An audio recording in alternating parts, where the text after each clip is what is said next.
Happy trails to you. Until we meet again. Dan and Christy Santos here with Windermere. We love real estate and supporting our community. Between property showings, we love to stop at our favorite businesses, talk with local owners, and bring their stories to you. This is our Bellevue Eastside. Hi friends. We've had some people ask us why we haven't done interviews about ourselves. So here's our first one, and this one is going to be about Dan. So Dan, I want you to start off just telling us what took you out of corporate world. You're in real estate. Let's go back to the beginning and kind of fill in some blanks. What got you here? Like where'd that come from? Well, it wasn't a very typical path. I started out as a 24-year technology executive, and my last position I was VP of worldwide sales and was traveling around the world meeting with clients and customers, and I came back from a long trip to Europe, and my daughter at that time was 6 years old and was wondering why I missed all of her recitals, soccer games, and that type of thing. And I just told you that I had to make a career change because it's not the kind of dad I wanted to be. I wanted to be at all of her events. I remember those conversations. Yeah. They were tough because when you've got a young one in the house that's looking for you to be there. Yeah. So you looked at me and said, "What are you going to do?" And I said, "I think I'll try real estate. You've been wanting me to try that for years." So I took a go at that. You know, I really did want Dan to go into real estate because his knowledge of our Puget Sound area is astounding. And there's a reason for that. Dan, where did you grow up? In the Puget Sound area. That's right. Where'd you go to high school? Kent Meridian High School. So he's been around, folks. He knows the neighborhoods, he knows the areas, he knows the people, he knows the businesses, he knows the old businesses as well as the new ones. And that makes for someone who really knows, like, if you're looking for something special in your home. That I do know, the inroads and outroads. Well, all of my friends traveled outside of Washington for vacations. I stayed home. I went to go explore the state that I lived in. And, I've climbed Mount Rainier, Mount St. Helens, Mount Baker. I've been to all these different communities through work and through business, working in distribution, and got acquainted with all these local municipalities. Got on a more intimate level when I was on the board of directors for Seattle-King County Crime Stoppers, and did ride along with police officers in Seattle, Bellevue, Redmond, Renton, and King County Sheriff and Snohomish County Sheriffs. So I got very familiar with neighborhoods and communities around the area. Yeah. And you know, it wasn't an easy transition to go from technology and representing technology into real estate. And I can remember some frustrating days for you. So as our daughter likes to say, what changed the blazer into a pair of boots? Well, where'd your image come from? The Cowboy Boker brand came because when I first got into real estate, I tried to emulate all my successful real estate friends who wore blue blazers, slacks, or suits, and I wanted to be successful like them, and I wasn't. So I told you, if you remember, at the end of my first year that if I couldn't be comfortable doing what I was going to do, I was going to have to leave real estate. So I burned my blazers and my slacks. Not literally. And got out my Wranglers, my belt buckle, my boots, and my cowboy hat. And I went and did an open house January the next year, and I had tremendous success. I was selling a luxury home and at an open house. Not only did I sell that house, but the person I sold the house to had me list their existing house, and I had another client that liked me and asked me to find him another home in the same price range. So I got 3 transactions just from changing my clothes. And you asked me what I thought the difference was, and I think it's just because I was more genuine and came across with who I really am, and I was comfortable talking to them as Dan the cowboy and not Dan the big corporate real estate guy. I agree, and I think it's that integrity of self and the genuineness. When you are in your own clothes and in your own skin and are comfortable, and I think that really has contributed quite a bit to your success in real estate. But that home was not your first sale, if I recall. No, it wasn't, and I remember my first transaction when I was Blazer Slacks guy. It was a young couple. They were 30 and they had a 1-year-old son, and they were really struggling in a very competitive market, thinking that they were not going to be able to find a home. And they had resorted to thinking about looking for a condo. And I talked to them a little bit, and they said they wanted to be in the north end, up in Mill Creek, Bothell area. And I told them that I could help them achieve their dream if they wanted to go south. And after a couple of weeks of persuasion, I got them into the car and drove them down to Bonnie Lake, which is not where they wanted to really be, but to accommodate me, they said yes. So we drove down to Bonnie Lake, and they immediately fell in love with it. The first neighborhood that we went to was full of young families just like them. They were all outside with their baby strollers, pushing their newborns to whatever age it is. The kids start walking around 1. They were pushing them in the strollers, and they thought, oh, this looks comfortable. This looks nice. And their budget was pretty small. It was only $360,000, and in 2018 it was a very competitive market. But we were able to find them a home for $360,000. That was a 2005 construction quadrant home. I remember it well. And it had a view of Mount Rainier, and it was a big spacious home with a fenced backyard. And they immediately fell in love with it. And I just love helping people.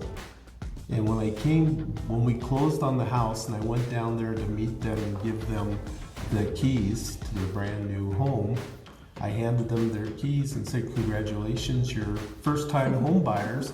And then I immediately wept like a baby.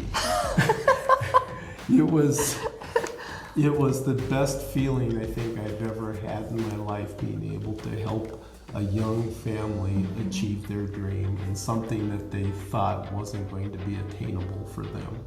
And something that always impressed me about that particular sale is that they really did want the north end. For whatever reason, they had kind of done their own bit of research, but they were relatively new to the area. And the north, where they were looking, just didn't have what they really would suit them best. And it wasn't, you didn't just say no.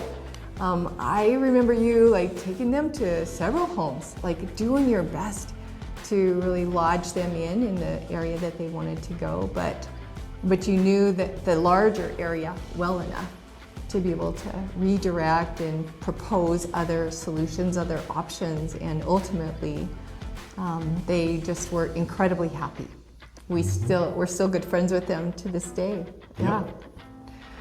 So with that, and then there's subsequent sales, of course, and then there's the cowboy logo. But the cowboy logo is more than just being comfortable in your skin. I think it's also a lot about being comfortable in your soul. And I want you to speak to that for folks. Well, the big part of being a cowboy isn't necessarily being on a ranch and riding a horse every day. It's it's a mindset and it's something in your heart that you live. And one of the things I aspire to is the Cowboy Code. And it's 10, 11 items that kind of I try to follow daily in my practice in real estate. So, the first one is like talk less and say more. And a lot of people don't realize that. They just want to talk. But I think it's very important to listen a lot to my clients to find out what their needs are, what's guiding them in the direction, what they're looking for. And the first sale that I just spoke of with the Miller family, I listened to them. I understood how important having a fenced backyard that he can play with his son, someplace that they could be with people like them, families that have babies, stuff in common with, and that helped me to focus in on the area. I think the other thing is to do the right thing, and that's always important, right? So I'm a compassionate leader. I assist those of all walks of life, from first-time home buyers to seniors, and I help my clients find the homes that fulfill their lifestyles, and that's important. And the next one is to be tough, but be fair.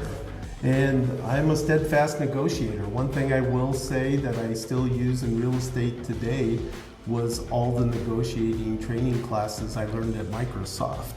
And that's made me a really good negotiator, and it's always helped me to help my clients secure their best deals, whether they were selling their homes or buying their houses. And as his wife, I will attest to those negotiating skills, because it's pretty hard to get my way in our house, because he does know how to move things around and keep going in a direction that is a win. But it is all about win for win. Mm-hmm.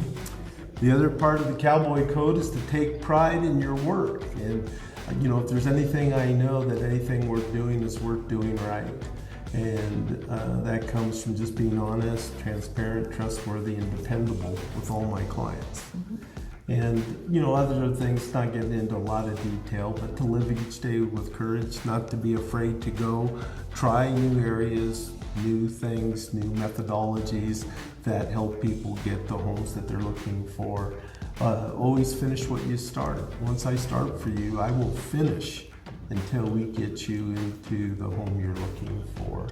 And just the next one is do what has to be done. A simpler way cowboys say it is get her done.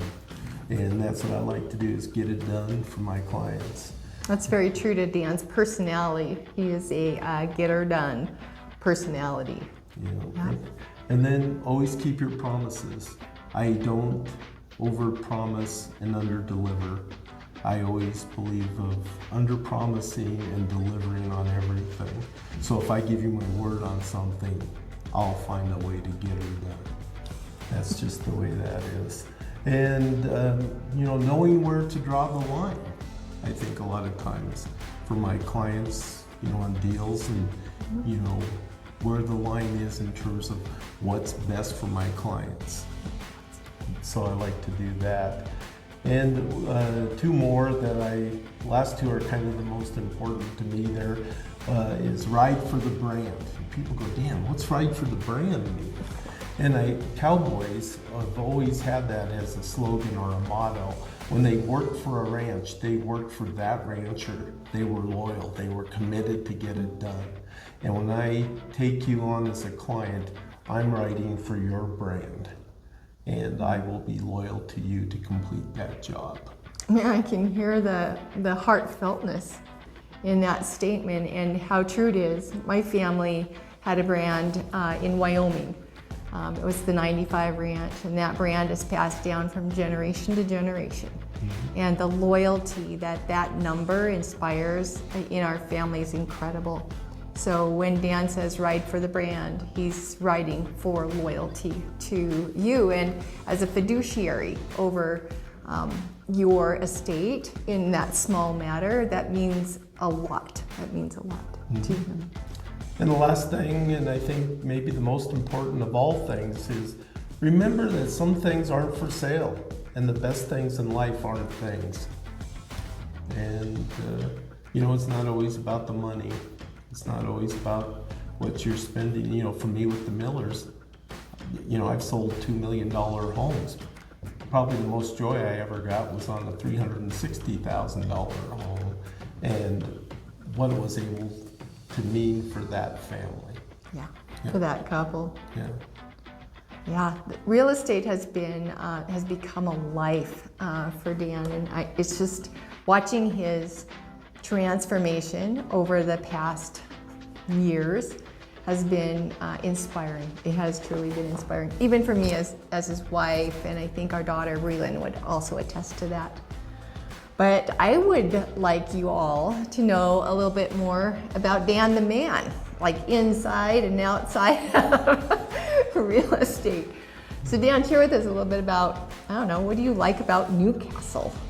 We've lived there for just about 20 years now. Well, technically it's Bellevue, Newport Hills. Okay, We're Bellevue, right, Newport Hills. Thank you for the correction. We are right on the property line there. While we have a Bellevue address, it's gonna throw a rock and hit the Newcastle Shopping Center. So it's one of those things. And it's an interesting place because at that intersection there's actually 3 school districts that border there. So you have Bellevue, Renton, and Issaquah. You get that intersection in the morning, it can be confusing to people if they're not from here to see 3 different school districts represented by buses at the intersections. So, Yeah. but there's a lot of good neighbors and good restaurants that have popped up in the area, and we enjoy patronizing them. We supported them as much as we could during COVID, and now that COVID's over, our message to everybody is really go back and support these local businesses, dine out, buy local, shop local. So we like to support them. Christy and I have always been very community oriented, and we have had block parties. We had one for about 10 years, and our largest one was 90 plus people, where we filled up our cul-de-sac with barbecues and tents and tables. But our most memorable one was the first one. Yeah, the first one, I don't know if you remember any of the Pemco commercials where they had Seattle residents, you're welcome to Blue Tarp Camper. Well, our first community block party was similar to that. We had a blue tarp up, it was raining, and we were huddled under this tarp that was filling up with rain and pouring out to people that weren't directly under the tent. And we probably only had 10 families max at that one. But because it was our first, we were very hesitant to cancel it, because then you start all over again trying to tell people when it is. So we held fast and endured the rain and have great memories out of that. No giving up, I'll tell you what, on that front. Yep. Other things that Dan likes to do, at least he's done them with me, is he likes opera, which is something that when I first met Dan totally surprised me. What's your favorite opera? I don't know. I'd be hard pressed. I always remember though that people said, whatever you do, don't go see Wagner. It's very heavy. And the third opera I went to was Flight of the Valkyries, and I was on the edge of my seat. I mean, the music spoke immensely, and the music came out, boom, boom, boom, boom, boom, and I'm going, go to Valhalla, go to Valhalla. And, it was just fun, it was exciting, and I found out that I really like Wagner, so. Okay. Yeah. So that's got to be one little known fact. Here's another little known fact. Dan also likes to ski. So he takes those boards, puts them under his feet when the saddle's not there, right? Yeah. Favorite ski hill? Locally it's Crystal, but My best ski experience ever was in Montana at Big Mountain in Whitefish. Incredible snow. Dry. Terrain. You get back into the Western Rockies and you got dry snow. It's quite different. Yeah. Yep. Yep. Mhm. Well, Dan, this has been fun. Is there anything else you'd like to share about yourself, just in case I didn't give you enough opportunity? Nope, but I do enjoy spending time with my 13-year-old daughter. And in addition to having a 13-year-old being our youngest child at home, we have 7 grandchildren with an 8th one coming in October. All right, from 3 older. We have Yep. 3 older offspring, a son, 2 daughters. Yep. And the other thing, we have 4 Chinese boys that have been in our home as international students that are like real sons. We still They are communicate real. with them, and They're host family sons. they're still sharing their lives with us, even though they're either in college, in graduate school, or graduated. And so it's been a real blessing to have that experience in our home as well, having those international students Very, very, very fun. since 2013. 2013. So yeah, 10 years. And it has been one of the most rewarding parts, I think, of being in Bellevue, just with the diversity and the kind of ethnicity and just the multilingual, multicultural, multi-race place that we are blessed to live in. So we love you guys. Hope that you learned a little bit more about Dan today. Thanks for joining us. Thank you. Bye for now.